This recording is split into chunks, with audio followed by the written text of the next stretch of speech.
Hey guys, welcome back to the Watches and Giggles channel. This is your boy Chris from Chicago. First off, thanks so much for joining me again today. I really do appreciate it, guys.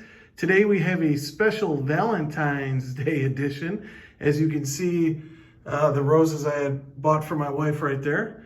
Thought I'd make it kind of special that, on Valentine's Day I'm making a YouTube video. I don't know if that's sad or, well, I don't know. But the wife's not home from work yet, so I thought I'd knock this one out. In today's video, guys, we're going to be discussing or talking about my Michigan visit, my visit to the local AD in Michigan. It was a snowy day there. I had already made a video, but I had to take it down. There was some music in the background. Plus, I'm pretty sure the guy knew I was recording / filming, but I didn't technically ask for his permission. So I think that, is a no-no in the YouTube world. It's not like if you watch that video, he didn't unleash any super secrets or anything like that with Rolex. But I didn't want to get myself in trouble. And we've already had one YouTube scandal already this year. We don't need another one. So I'm just going to go over my encounter with this really nice guy that I met at this Rolex AD that actually turned out to be the owner. Okay, but before we get into that, we'll see what I'm wearing. I do have on the beautiful SD 43 Anniversary Edition Sea Dweller. Thought it was fitting with the red writing there for Valentine's Day. Go with the nice, beautiful roses right there. All right, let's get into it. So, visited my brother-in-law and sister last weekend. So this was last Saturday that I went, so almost a week ago today. And just on the hunt for Rolex to see what I can get, to see what I find out. It was a snowy day. We had to make our way through about 5 inches of snow that Michigan got the night before, and then it was still snowing while we were going there, but kind of cool. I really like Michigan. It's really nice. Always good to see family too. So we got there, walked in, right away the guy was pretty chatty and really nice, and I noticed as soon as I walk in there, the case was to the right, both cases, and the steel sports case actually had some pieces in there. And then it was Date Just R Us right next to it on the left. And he even made a comment, yeah, if you need a Date Just, you came to the right place. But real quick, I'm just going to go over what he had there. He actually had a bluesy in the case, a Submariner bluesy. Yeah, I know that's not that big of a deal, but in the market today, it kind of is. I haven't seen one in a case in quite some time. So right away, I'm like, let me take a look at that. To the next to it on the right, it was a Yachtmaster two-tone with the chocolate dial, which is a beautiful watch. To the right of that, wait for it, was a Daytona. Yeah, but a two-tone Daytona.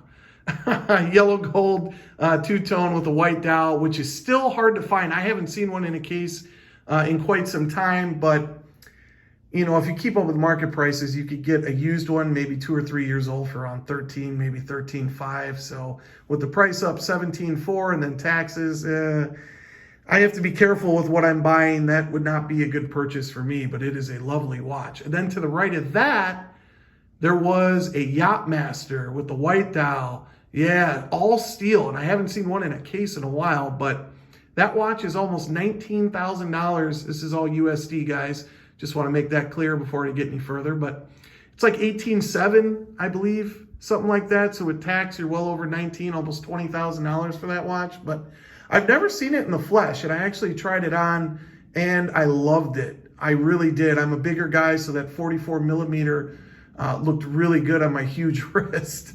It really did, and that blue on the bezel for it is amazing, and the white dial really pops. It's actually a beautiful watch. If I could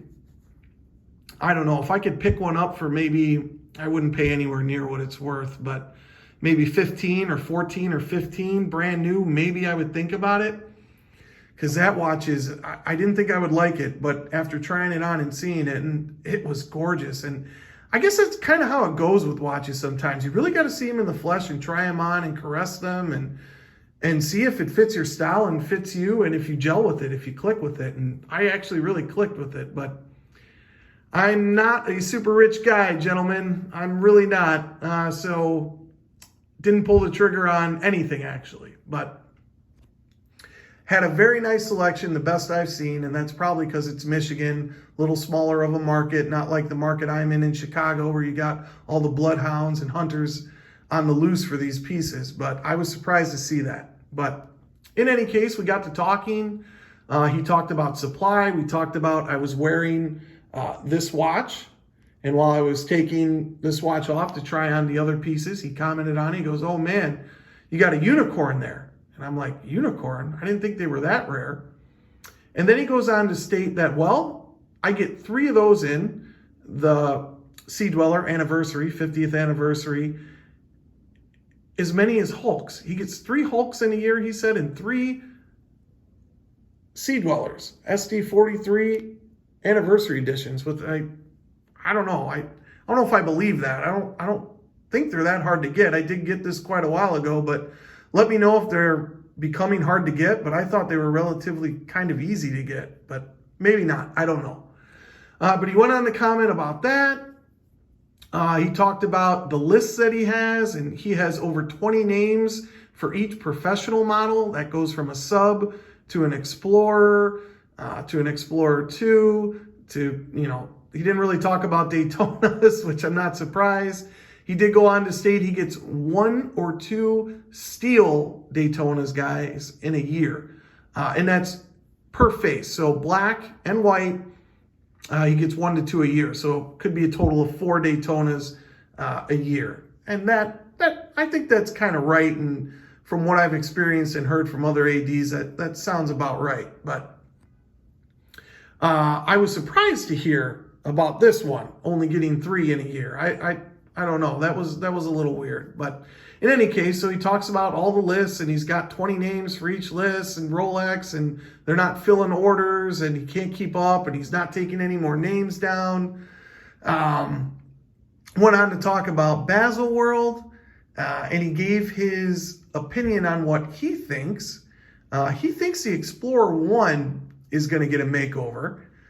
His reasoning for that is in the U.S. it did not get a price increase, and he has not been getting Rolex Explorers. This is Explorer 1N, or as we call it, but really just the Explorer N.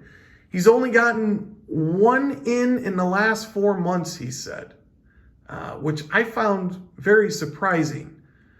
So he thinks that is going to get updated, discontinue that, and he goes, yeah, Rolex just doesn't have them to ship out, he said. So that was interesting.